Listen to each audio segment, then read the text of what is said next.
প্রজ্ঞা দেববর্মনকে নিয়ে পাহাড়ে নতুন করে আসার আলো দেখছে কংগ্রেস। প্রজ্ঞা দেববর্মন তেমন কোনো পরিচিত রাজনৈতিক মুখ নন, একদম আনকোড়া রাজনীতিতে।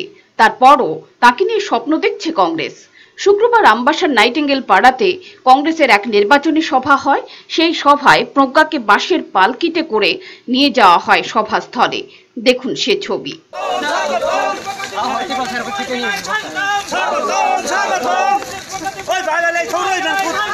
যে পাহাড়ে কংগ্রেসের সংগঠন বলতে কিছু ছিল না, সেখানেই রাজবাড়ির দুই নেতাকে ঘিরে আবারও নতুন করে স্বপ্ন দেখছে দল।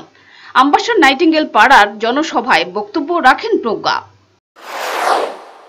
थोड़ा लेट हो गया क्योंकि बीजेपी ने चकमा घाट में हम लोग का कांग्रेस लोग को मारा।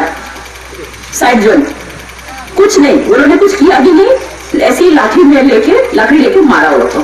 तो हम वो लोग पुलिस थाना में चिट्ठी लिखे FIR करने को दिया था। अभी भी लड़ाई चल रहा है। ऐसा करके रोज वो लोग मारपीट कर रहा है क्योंकि बीजेपी को लगता है कि बड़ो कुमारी हमारे बड़ो कुमारी को कोई मालूम महाराज कुमारी प्रज्ञा आने से तो अपना लोग के लिए अच्छा करेगा। वो लोग को ये नहीं चाहिए, वो लोग को चाहिए सिर्फ अपना पॉकेट भरना, पैसा भरना। हम आपके ही लोग हैं। आपने देखा ये 100 साल से भी ज्यादा पुराना तलवार। महाराजा डी विक्रम का पहले महाराजा वीरेंद्र किशोर, राधा किशोर मानिक्य, वीर चंद्र मानिक्य, अनेक राजा আমরা सब। प्योर रिपोर्ट, चैनल दिन रात।